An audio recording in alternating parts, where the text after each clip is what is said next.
O que nós vamos abordar hoje é a questão da orfandade e o analfabetismo funcional. Há uma relação direta entre a orfandade e o analfabetismo funcional. Essa relação não é tanto fática meramente, ela é muitas vezes psíquica. É possível pessoas que tenham vivido a orfandade superem a orfandade e depois desenvolvam-se a liberdade da inteligência.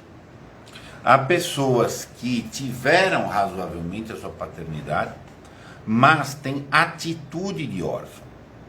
Esse é o ponto. O analfabeto funcional, em certo sentido, ele tem uma atitude órfã. O órfão não é meramente, eu vou repetir, aquele que não teve as funções paterna e materna bem realizadas. É aquele que tem o psiquismo de que isso não tenha sido realizado.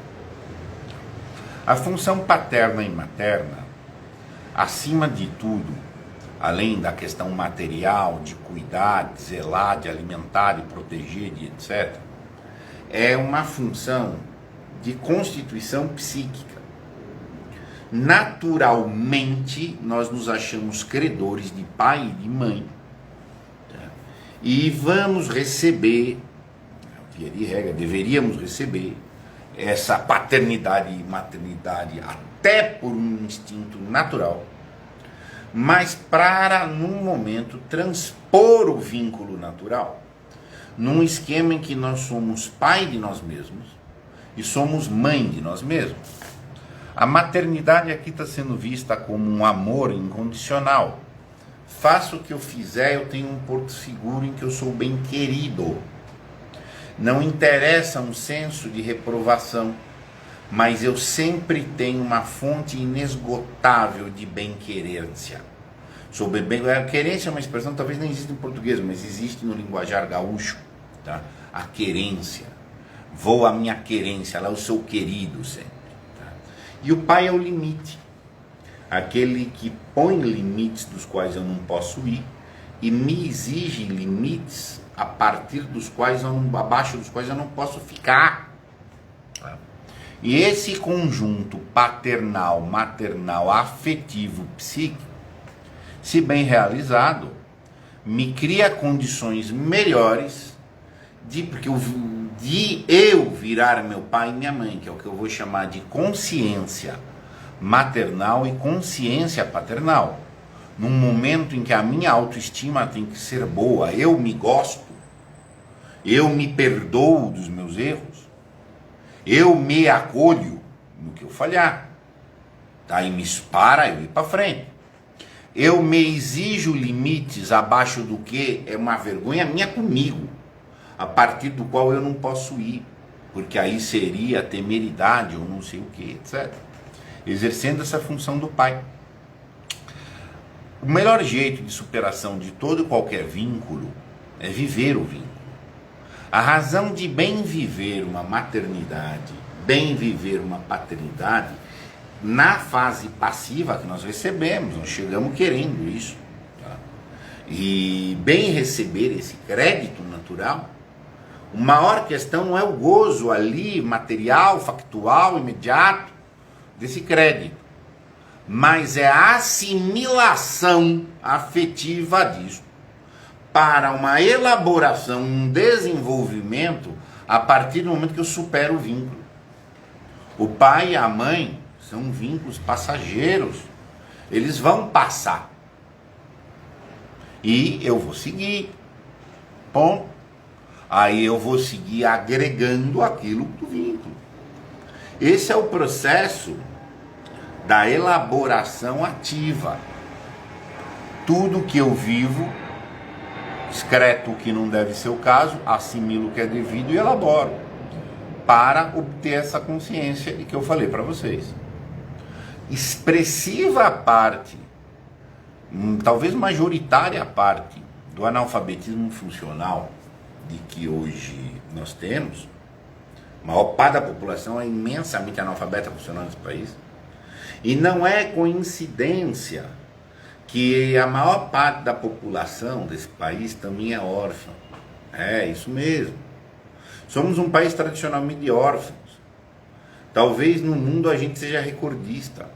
Somos um país que os pais fogem. Pai, estou falando aqui do homem. Mãe tem a perversão do masculino nunca fica desacompanhada do feminino e vice-versa. Há uma característica de pai omisso, fujão no Brasil, que é absurda, é absurda. Quem tem debruçado muito nesse assunto é o CNJ. O CNJ tem debruçado muito, chega a conclusões terríveis. Você pega casos, por exemplo, no Maranhão, 33% da população padece da orfandade bruta. O que é orfandade bruta? Nem tem o nome do pai no documento e nem sabe quem é o pai. Não quer dizer que a orfandade bruta... A orfandade bruta é muito pior que a biológica. A biológica morreu, o pai, entendeu? Agora, a orfandade bruta é gigantada. Mas não quer dizer que esse 1/3 está na bruta e os 2/3 têm pai. Não. Aí tem pai omisso, pai ausente, pai covarde, pai mau, pai tóxico, etc. A orfandade materna tem crescido também. Tá? A orfandade materna, veja bem, eu estou chamando aqui de orfandade, não só a ausência, o sumiço, o não cumprimento da função. É função mesmo. Não entrega do afeto próprio que será constituinte dessa consciência própria. A materna está tendo um movimento terrível, um narcisismo materno. Mas um narcisismo materno absurdo. Mãe brigando para marmanja, não sair do ninho, gente. Isso é coisa terrível. É uma coisa terrível. Isso é um negócio assim assustador. Isso é narcisismo. É o poder. Você está entendendo? A mulher que quer ter poder no filho de 40, 50 anos. Já são coisas absolutamente terríveis. A nossa cultura é assim. O Guimarães Rosa já tinha identificado, isso é uma espetacular linha de interpretação, inclusive do Grande Sertão Veredas, que todo aquele conflito, mocinhos e vilões, a ambiguidade do bem e do mal que estava ali, era um conflito de todos eram órfãos. Cada qual estava dando cabo à sua orfandade de um certo jeito. E o que isso tem a ver com analfabetismo funcional? Tem tudo a ver. Eu vou voltar, não é uma coincidência aqui. O número de analfabetos funcionais é agigantado, o número de órfãos é agigantado. Não é uma coincidência. O analfabetismo funcional, tantas e tantas vezes, é uma acomodação por conta de um gargalo de uma orfandade. E aí o camarada tem que depender. Ele troca a condição de órfão por uma condição servil de proletário. Proletário que é pai. O analfabeto funcional que é pai. Ele quer pai para dizer se o que ele leu está certinho ou está errado. Mas se ele podia ter lido. É nesse nível. Mas ele tem medo de errar, então não precisa ser conformista. Por quê? Porque, se eu errar? O cara não teve mãe. E independente do erro que ele fizer, ele é acolhido. Tá? Então, é muito presente na estrutura psíquica do analfabeto funcional a atitude órfã, de pidão, de mendigo. É terrível isso. Quando eu atendo aqui tanta gente, nesse tipo de sentido, você tem que ver.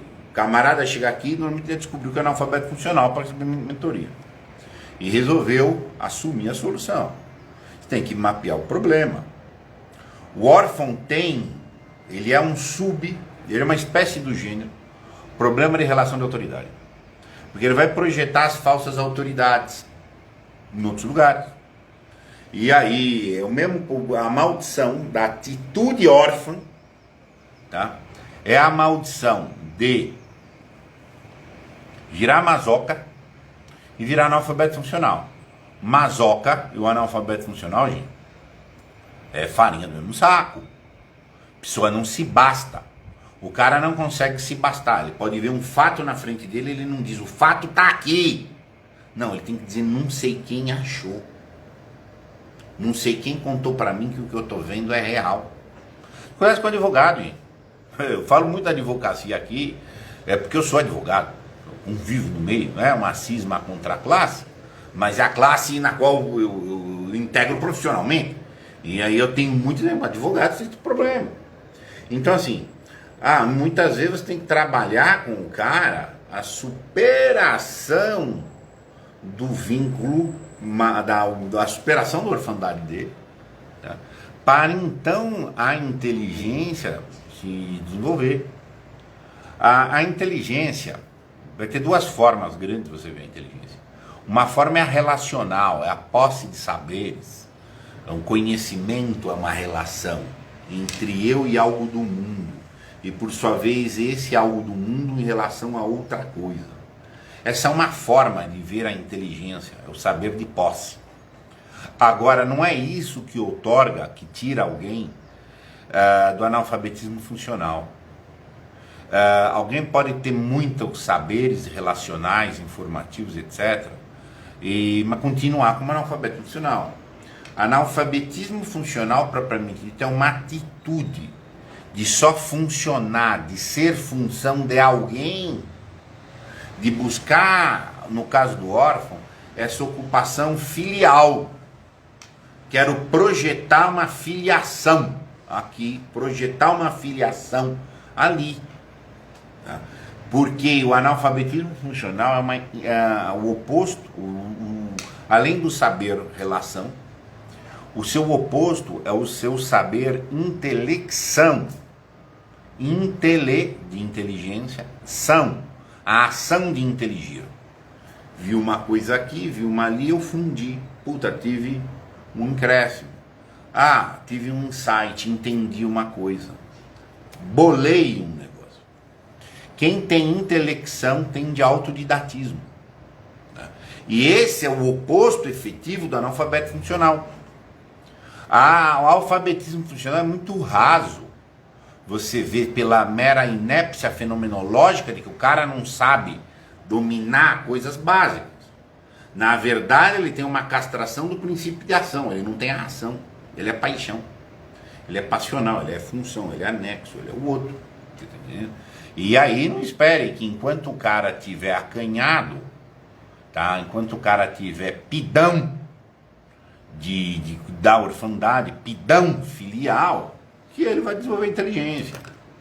Enquanto ele não superar esse tipo de assunto primário, 100% da vida dele está sendo compensação disso. Certo? Para passar o resto da vida fazendo compensações psíquicas inconscientes disso. E a inteligência vai castrando, castrando.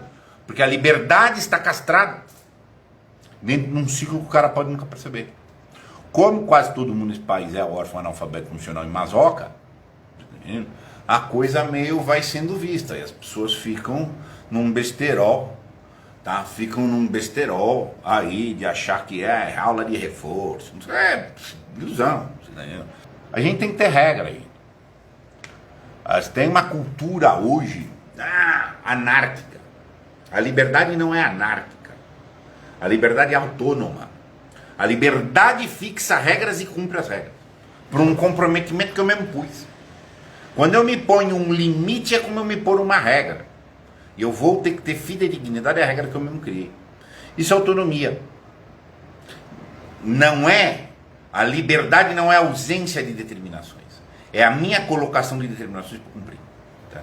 É o oposto de um senso de anarquia que tantas vezes aqui se fala como liberdade, mas assim, é só farinha estragada mesmo. Tipo, você pega um saco com a farinha tá ruim e piora. Entre ser servil e ser anárquico, você é servil. Anárquico, Aristóteles é chamado besta. O servil e o besta estão dentro da dimensão meramente material. Só que um é caos e o outro é conformidade. Tá? Agora, a liberdade é a autonomia. Então você tem que aprender a fazer, tomar decisão desde muito cedo. Desde muito cedo. Você decide uma coisinha, decide outra, tal, não sei o que, etc. Na medida que você vai decidindo o que você vai superando? Você vai superando a necessidade de pai. Só que teve a fase de passagem do pai. Tá? Agora, pai e mãe, você gosta de você. Se você não gosta de você, você não consegue decidir. Por que você não consegue decidir? Porque tem medo de errar. Tem medo de errar, te congela. cara, não vão gostar, que vão falar de mim, que pensaram porque eu fiz um erro, tá? Pura falta de maternidade, pura falta de... Esse camarada não viveu um psiquismo em que ele faça o que ele fizer, tem pra onde voltar, em que ele vai ser sempre querido. A pessoa que tem atitude de órfã é parasitária, ela é parasita, ela é pidona.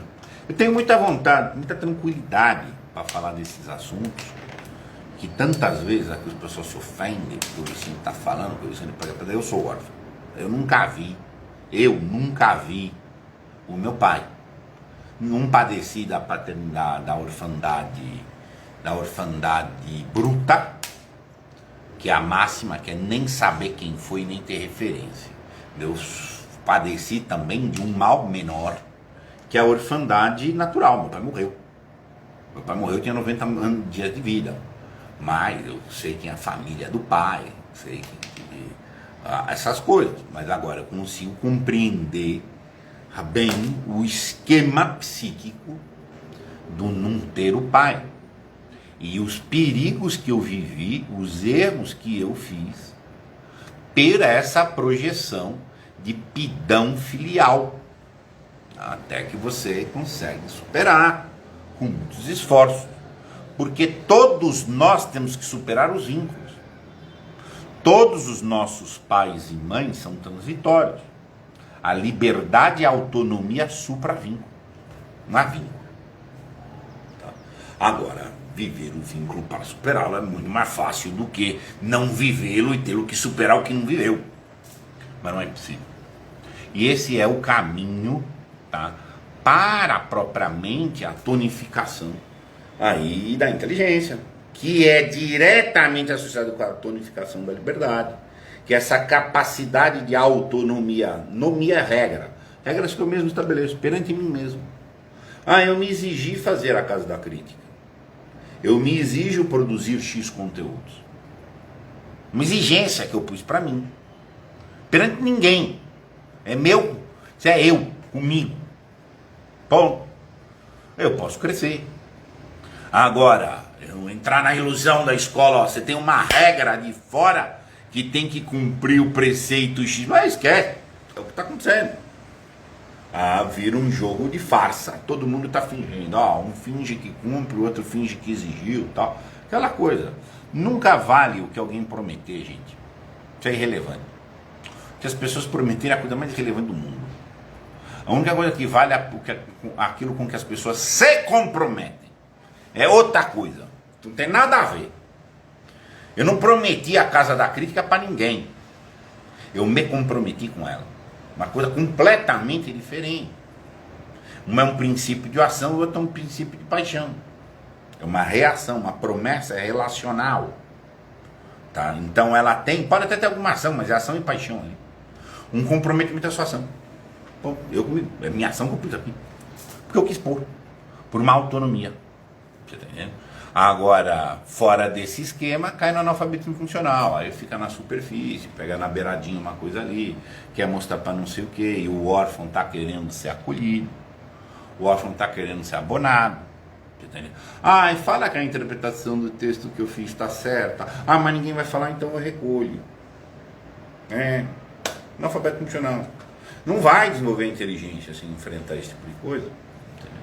E aí vai ficar eternamente uma inteligência atrofiada, uma vida atrofiada, aquela coisa. E vai ver assim, multidões vivem essa vida rasa, infernal, baixa, medíocre. Está aí, todo mundo testemunha esse tipo de coisa. Como é que faz? Tem que reformar psicicamente tudo a pessoa. Isso é função do educador, não é função do professor. O professor nem entende o que ele está falando aqui, nem tem bagagem. A escola não tem nem aparato, nem interesse em efetivamente educar, porque efetivamente educar você tem que ingressar nessa dimensão da essência humana, entendeu? Na hora que você se comprometer com uma coisa, então quando que a inteligência vai desenvolver? Quando você se comprometer com a tua liberdade, porque se você se comprometer com a liberdade, o que você precisa de mais da inteligência, porque ela é o teu corredor, é o teu corrimão, o teu degrau, a tua escada, ela é tudo. Porque quando você se comprometer com a liberdade, você vai romper os vínculos. Você vai ter que ter um recurso para pancadaria, porque a pancadaria vai ser gigante. E você vai ter que realmente desenvolver a inteligência, que é o recurso para te prover esses meios. Agora, se você não se comprometeu com a sua liberdade, a tua inteligência não floresce, e você vai ficar ali nos vínculos, falando com as pessoas, tal, vivendo a vida da teoria do medalhão, conforme o Machado de Assis colocou. Grande obra, indico aqui, teoria da vida das aparências, não a vida das essências. A liberdade humana é um problema da essência. Como a inteligência é constituinte da nossa essência. Do resto, você é órfão, quer aparecer. Isso é a coisa sensibilíssima. Entendeu? O órfão quer aparecer. Ele quer ser aparecido. Né? Não apareceu, ele não teve o showtime dele na hora certa. Vai ter que esperar isso, vai ter que significar isso, vai ter que ir para cima. Daí retomar. Há a possibilidade da resiliência. Agora, começa com um mínimo de comprometimento, né? Meus caros, um abraço.